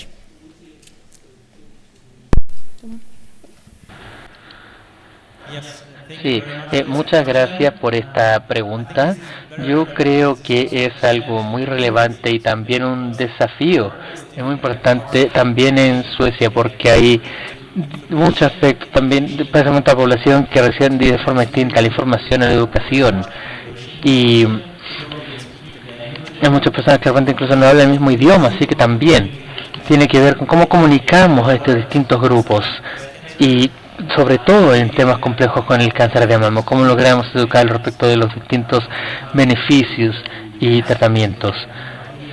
En muchos casos donde no tienen idea, por ejemplo, de tratamientos que los beneficios. Estoy totalmente de acuerdo que las campañas de concienciación, la educación en particular, por ejemplo, parte del Ministerio de Salud, es algo que hay que adoptar en términos de las mujeres de distintos grupos sociales, pero también distintos canales de información que utilizan estas mujeres, porque por ejemplo, puede verse un póster con información, enviar una carta con información, incluso mensajes de WhatsApp a las mujeres. Es decir, las personas tienen información de distintas fuentes y es muy importante que todos los interesados se ayuden entre sí para tener acceso a la información correcta, porque también hay mucha desinformación ahí afuera. Así que no hay una forma fácil de hacer esto y va a necesitarse también la colaboración de las organizaciones de pacientes, mujeres, pero también, por supuesto, el Ministerio de Salud, porque esta es una organización en la que las mujeres confían. Sí, yo creo que esos son los desafíos de quizás hoy día cómo incorporar herramientas, quizás la población más joven, la población de distintos rangos etarios. Y tenía una consulta quizás un poco más ya respecto a las cifras que mostró, en relación a lo que pasaba en Brasil respecto al resto de los países, que me llamó la atención las cifras de que eran, no el doble, pero 21% creo contra 13 a 15 que eran el resto de los países. Ahí tendríamos factores de etnia. ¿Qué otros factores por eso que están mostrando esta diferencia marcada? En el caso de Brasil, uno de los factores que influyó también es que tienen una proporción comparativamente mayor de mujeres de raza negra. Estas mujeres tienen un riesgo más elevado de cáncer de mama triple negativo, tienen un riesgo mayor en comparación a las mujeres hispanas, blancas y de hecho luego tenemos las mujeres asiáticas. Thank you. Ok, interesante, muchas gracias. Bueno, quería pasar a Paula también un poco lo que has mostrado en la evidencia de las guías clínicas.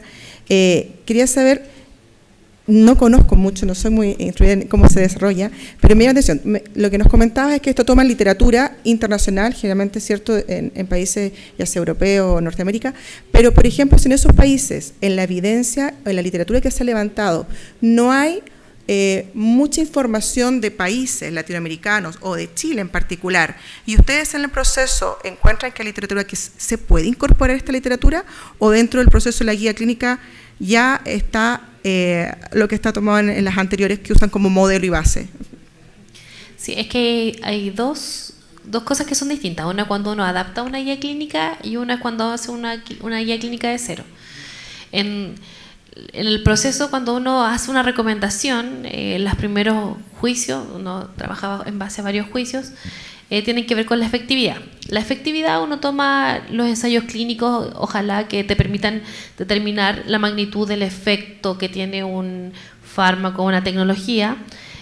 Por lo tanto, ahí nosotros tomamos la evidencia de estudios de donde haya, en el fondo, ¿ya?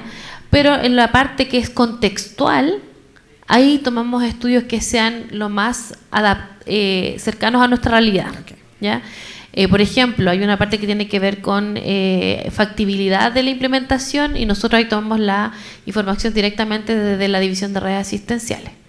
O, por ejemplo, lo que tiene que ver con costo-efectividad, solamente tomamos estudios que sean nacionales, ¿ya? Porque finalmente tienen que ver como son conceptos distintos. Entonces hay la información que va en el marco de la evidencia de la decisión tiene distintos aspectos y algunos pueden ser que finalmente sería muy extraño que, no sé, que un fármaco funcionara distinto en mujeres de otro país a mujeres en Chile. Por lo tanto, ahí podemos tomar la literatura internacional. Y en el caso de la adaptación, cuando adaptamos las guías, ahí solamente tomamos la evidencia que se puede adaptar. Lo que es contextual, obviamente, en este caso, cuando nosotros adaptamos la información de la guía europea de cáncer de mama, todo lo que tenía que ver con factores contextuales, tuvimos que hacer la búsqueda nosotros de nuevo en relación al contexto chileno o latinoamericano. Lo que complejiza mucho más toda la labor, claramente. Muchas gracias. Y Daniela, quería hacer como una pregunta, tenés una cada uno. Volviendo un poco a lo que tú presentaste, que era enfocado en el tratamiento, ¿cierto?, en la resolución de la situación de la enfermedad, ¿hay alguna mirada de cómo podría aportar, igual más a los costos o la inversión en prevención, en educación, en diagnóstico temprano, ¿cierto?, en tamizaje, en cómo eso puede aportar a disminuir, porque es algo más a largo plazo? O sea, hoy día, claro, la necesidad real es tratamiento, acceso, pero el cómo definir la torta, corta, porque en el fondo la plata es finita, no es infinita, y hay que destinar ese dinero para distintas tareas, ¿cierto? ¿Y cómo definir qué puede ser lo más relevante en el mediano, corto y largo plazo? Ahí se escucha, sí.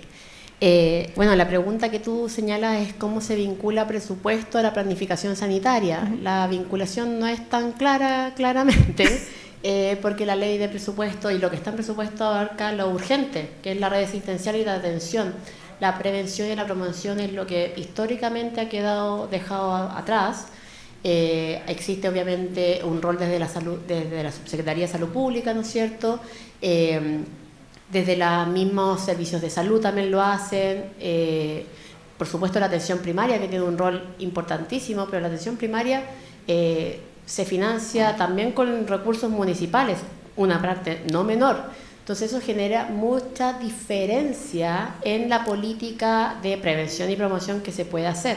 Entonces, en la medida que no exista en este proceso de definición de recursos una vinculación más directa con más que la prioridad sanitaria del 2024, sino con la planificación estratégica al 2030 y a tus metas, es muy complejo.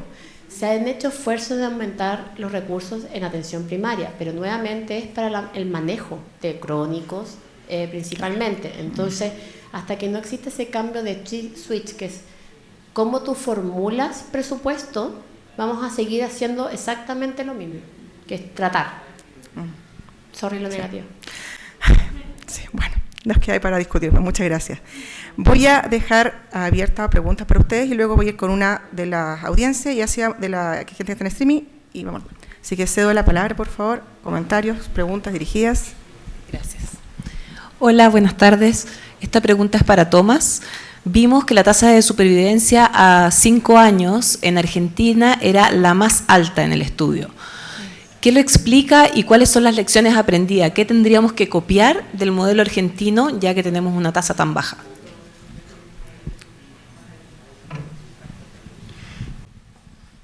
Muchas gracias por esta pregunta.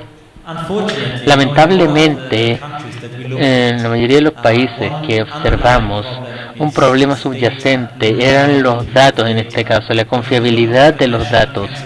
En este caso, el Registro Nacional del Cáncer, que muchos países no tienen, en falta, en este caso, de información de cuántos pacientes sobreviven y cuántos pacientes sufren de cáncer. Entonces, las cifras que mostré para estos países con frecuencia solo vienen de un hospital o de 2 hospitales.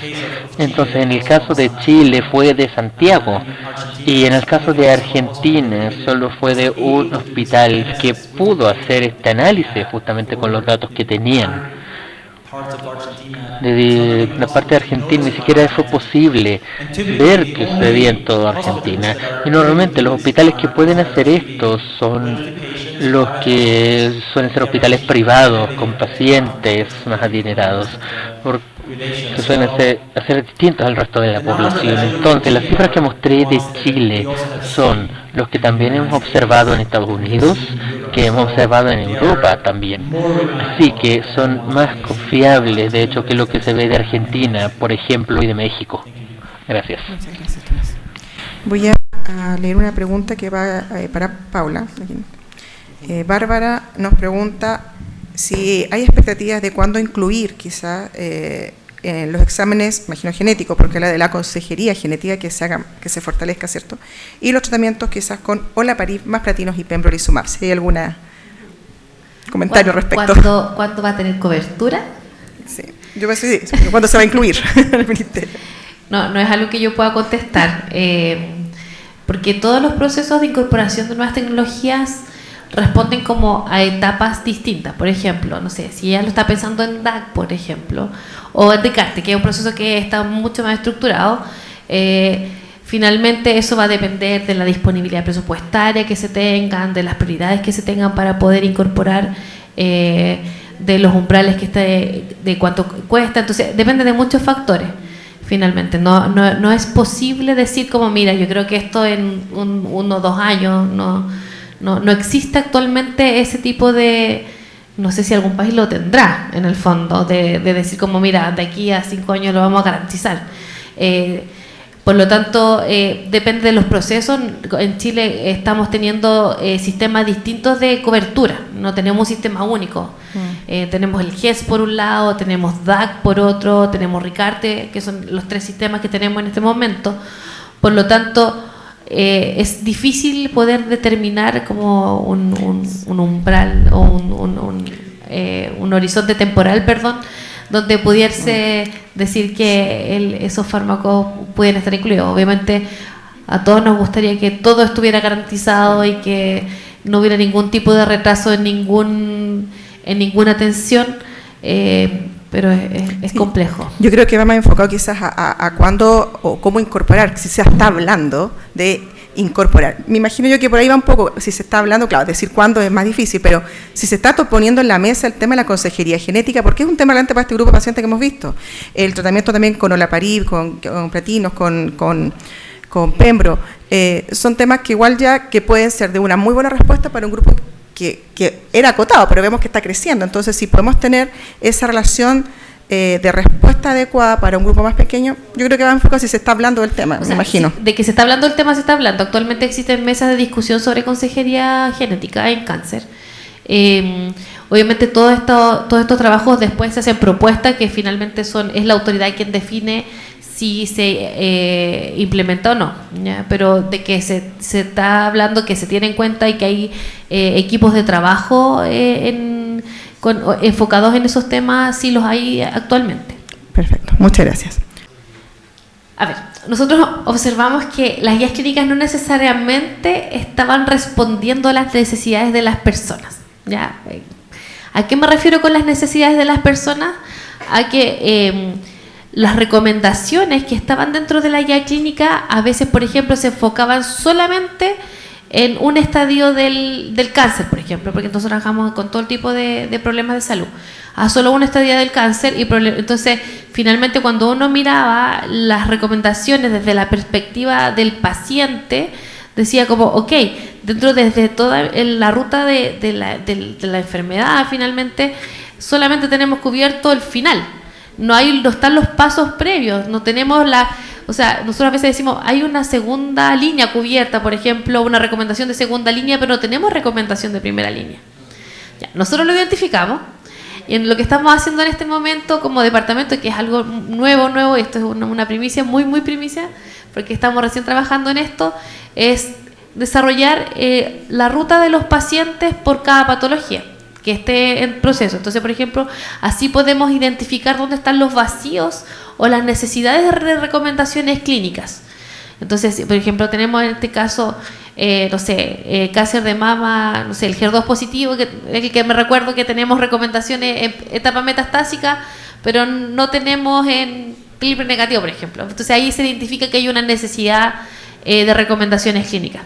Estamos avanzando en eso. Estamos piloteando esto, ya es algo muy nuevo que estamos trabajando, pero que sí nos dimos cuenta que las guías clínicas no estaban abarcando como todo el proceso del ciclo de la enfermedad que tienen los pacientes y que también hay necesidades de recomendaciones. Ahora, también es súper importante que a uno le gustaría tener recomendaciones para todas las etapas, y eso serían años de poder sacar una guía clínica. Entonces también tenemos que identificar dentro de todas estas áreas donde hay un vacío o una necesidad de una recomendación clínica, cuáles también son más prioritarias, pensando también desde la perspectiva del Ministerio de Salud, decir como, ok, tenemos una necesidad para la primera línea o para etapas tempranas, por ejemplo. Que finalmente estamos enfocados y hay muchas garantías en etapas tardías, pero no en etapas tempranas, y ya sabemos que hay ahorro, que debiéramos también estar enfocados en esa etapa, pero es algo en lo que estamos trabajando. Muchas gracias, Pablo y Tomás. Tengo una más aquí de la audiencia, dice para Tomás, ¿qué valor podría aportar un registro de la enfermedad en términos de economía de la salud? Y si esto podría ser una herramienta para monitorear el progreso de las intervenciones que se realicen en esta patología.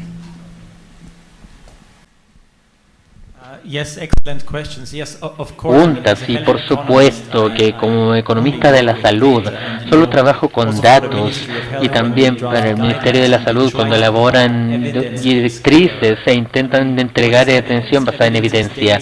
En este caso las evidencias son datos, así que si no tenemos un registro nacional de cáncer donde podemos justamente seguir el avance que estamos logrando con el tiempo, es difícil monitorear y validar justamente estas recomendaciones. Entonces los datos siempre son las bases, y yo sé que muchos países tienen problemas a la hora de proporcionar datos, pero de cierta forma, y mágicamente hace 3 años durante la pandemia, todos los países de todo el mundo pudieron entregar datos precisos y actualizados diariamente sobre las personas que daban positivo para COVID, y respecto a las personas que se vacunaban, qué tipo de vacuna habían recibido. Entonces todos los sistemas de salud de un minuto para otro pudieron entregar esta información actualizada. Pero terminó la pandemia, volvimos a los antiguos sistemas de informática, escolares, entre otros, y es una oportunidad perdida en cierta forma. Yo creo que deberíamos seguir este ejemplo que tuvimos, donde no solamente se priorizó, sino que todos los gobiernos de todo el mundo priorizaron el tener información actualizada porque querían estar seguros de tomar las decisiones correctas. Eso era lo que quería decir. De la audiencia, ¿tenemos a alguien más con una pregunta? Sí, una consulta acerca de las guías clínicas. Yo soy enfermera oncológica hace 28 años.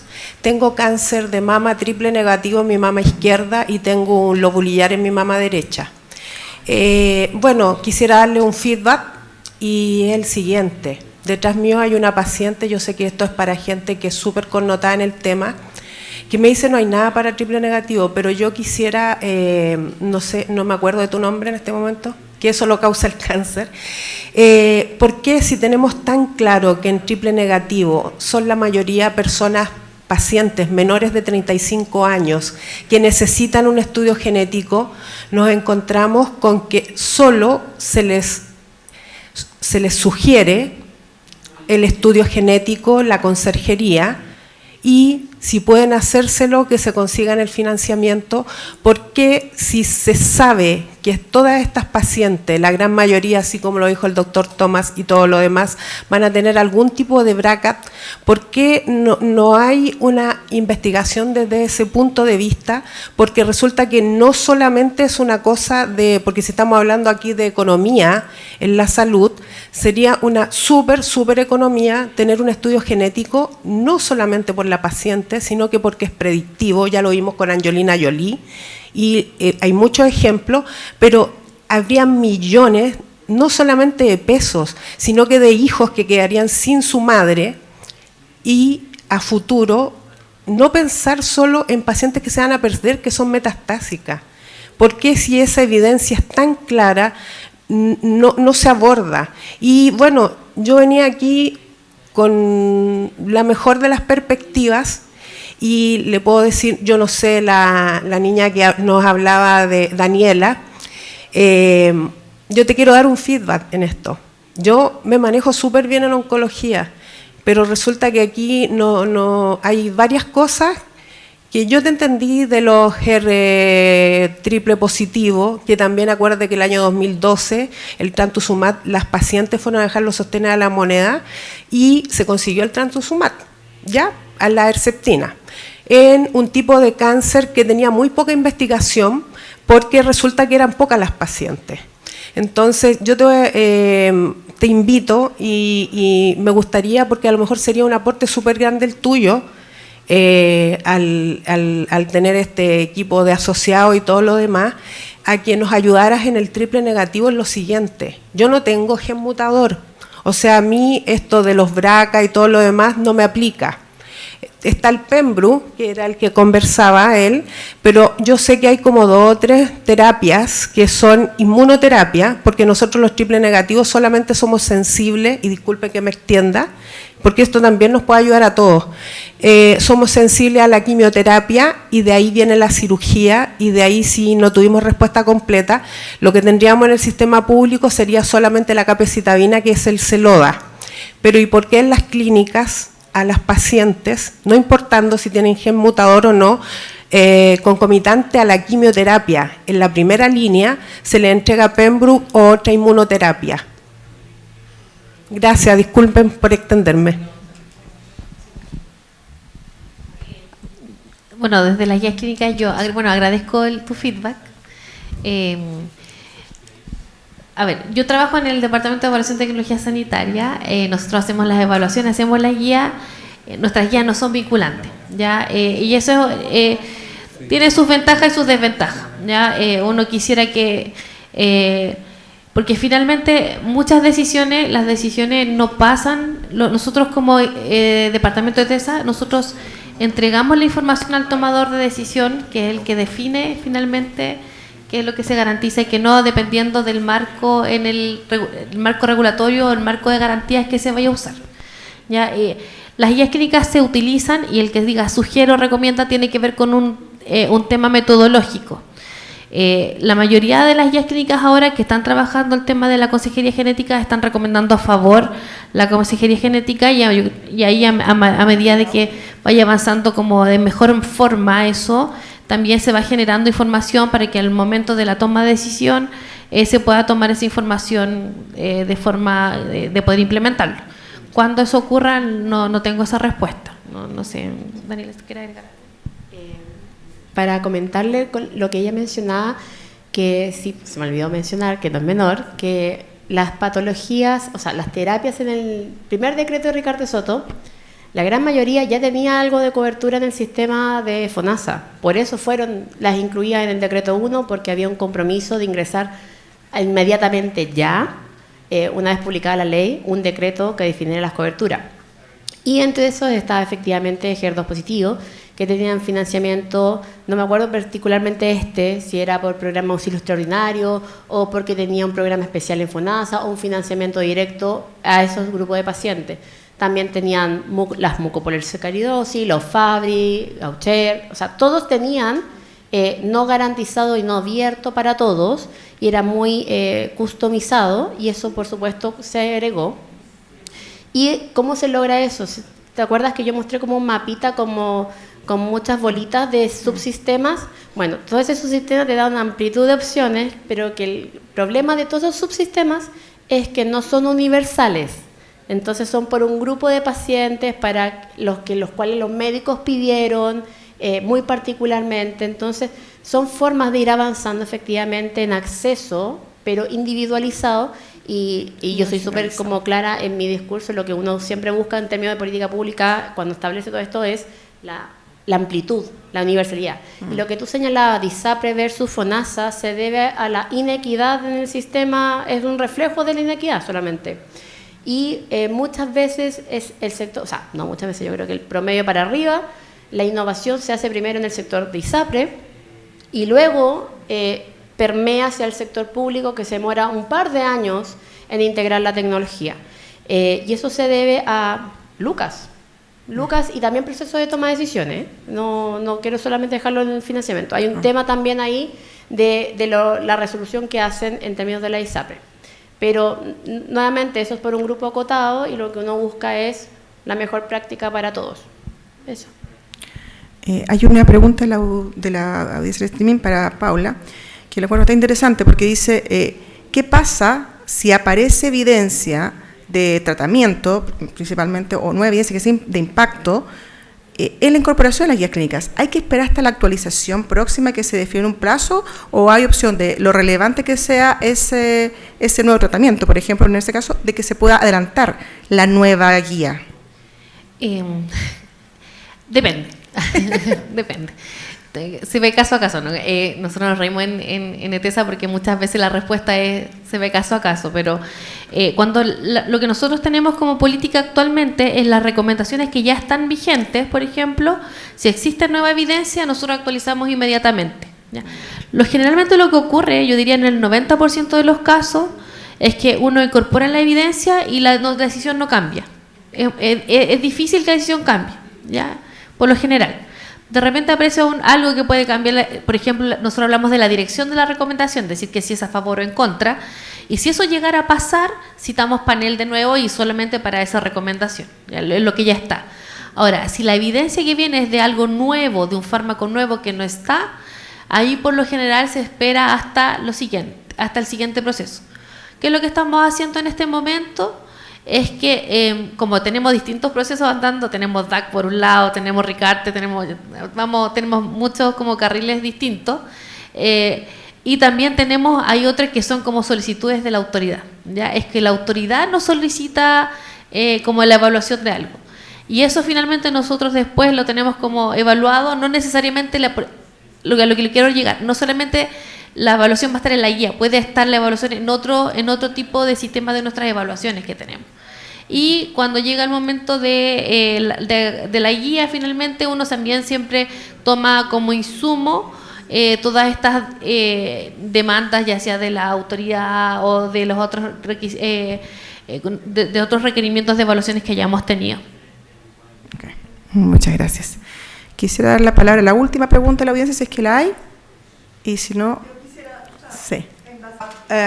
Un poquito adicionando lo que estaba diciendo acá la doctora, yo creo que más que una pregunta sería como también un comentario. Yo creo que se complejiza un poco más cuando existe esta innovación tecnológica de cualquier fármaco innovador, sobre todo en estos cánceres con necesidades no cubiertas, y en este caso el triple negativo, cuando la droga también tarda en salir del registro.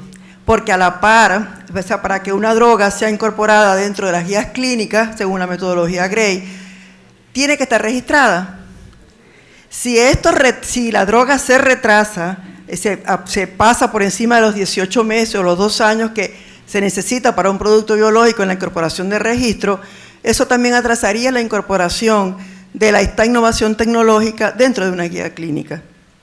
Entonces, ¿cómo mejorar ese acceso desde el punto de vista de registro, sobre todo cuando son innovaciones tecnológicas que, como dijo usted previamente, también han sido muchas veces ya aprobadas a nivel internacional por agentes regulatorios, ya FDA, EMA, NICE, etcétera, y que entonces también uno, desde el punto de vista de esta innovación, es muy difícil incorporar una guía tecnológica, aún ni siquiera dentro de 2 años, cuando la droga todavía no está aprobada.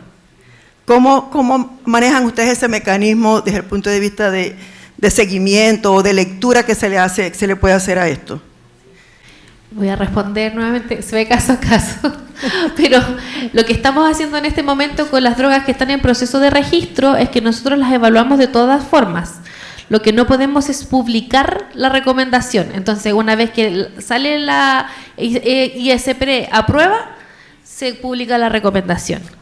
Pero nosotros tenemos esa recomendación lista y lo decimos porque nosotros trabajamos con paneles de expertos que no son del MinSal en las guías clínicas. Entonces, ellos nos demandan lo mismo. Decimos, tenemos tenemos esta droga innovadora, está aprobada por la EMA, por la FDA, entonces nosotros le decimos, ok, la podemos evaluar, pero hasta que no esté el registro, porque es difícil, porque cuando en las guías clínicas dice, el Ministerio de Salud recomienda o sugiere, es muy difícil, desde el rol del Ministerio de Salud, decir como que vamos a sugerir o recomendar algo que no está disponible o que no tiene autorización de uso.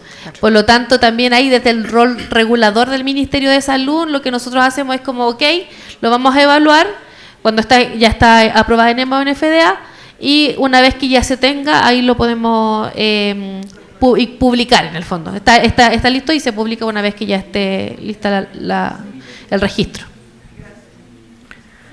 Bueno, así yo por mi parte quiero agradecer a nuestros panelistas hoy que han compartido su experiencia, su conocimiento, su tiempo. Muchas gracias a cada uno de ustedes, a todos los participantes presenciales y a la gente que está viéndonos en modalidad streaming. Y para finalizar quiero dejar a nuestro presidente de la Fundación Cáncer Vida, señor Francisco Yangosi. Muchas gracias a todos. Gracias, doctora, por moderar esta jornada tan interesante. La verdad que fue una temática que... mira, como son las cosas de la vida. Hoy día tuvimos la coincidencia de estar aquí desde los pacientes hasta quienes desarrollan las guías clínicas, y eso tiene un valor intrínseco, tiene un valor como ciudadanía. Ana María me hizo recordar el momento cuando las pacientes fueron a colgar sus sostenes a la moneda, que fue un hito, y ese hito marcó el futuro de muchos pacientes. mujeres en particular, y a continuación de eso terminamos una ley de cáncer. Entre medio tuvimos una ley de Ricardo Soto, que fue también otro paciente de cáncer de pulmón. ¿Qué quiero decir con esto? Que al final sentimos que de una u otra manera, y Paula lo mencionó cuando dice, la autoridad nos dice que, por ejemplo, ¿y quién le dice a la autoridad que haga lo que tiene que hacer? ¿O quién impulsa a la autoridad que mueva la aguja a favor de los pacientes? Los pacientes, los que estamos acá. Las personas que de alguna manera hacemos advocacy o abogamos por las necesidades de cada uno de ellos. Entonces, yo llamo, igual que Ana María, que me dijo un día, yo quiero hacer una agrupación de pacientes triple negativos. Por supuesto que te vaya. Entonces, haga un llamado ahora, aquí, en este momento, a todas las personas que están conectadas, en online, que están de todas partes de Chile, a que las pacientes de cáncer de mama triple negativo tengan representatividad, porque eso realmente es lo que nos ayuda a mover la aguja del futuro en el acceso que probablemente se va a demorar su tiempo. Yo aquí todas las personas que veo son de alguna u otra manera amigos en el proceso. Nos toca estar sentados a lo mejor en veredas distintas, pero son amigos en el proceso. O sea, esto es como cuando levantamos el Plan Nacional de Cáncer. Hoy día el triple negativo, mañana probablemente sea otra cosa en cáncer. Tenemos muchos cánceres que incluso hoy día no tienen defensoría, no tienen advocacy, no hay gente que esté preocupada de esos cánceres, cabeza y cuello, que sea unas cosas, etcétera, o tumores neuroendocrinos, etcétera. Pero bueno, vamos por partes. Pero una de las formas que por lo menos nosotros vemos desde la Fundación es que en la medida que se va generando la necesidad desde el llamado de la población, de alguna u otra manera las cosas van cambiando. Así que a todos les doy las gracias por haber asistido, a todos les doy gracias por la paciencia de haber estado aquí presentes, y además invitarlos a que después salgamos ahora a un pequeño cóctel.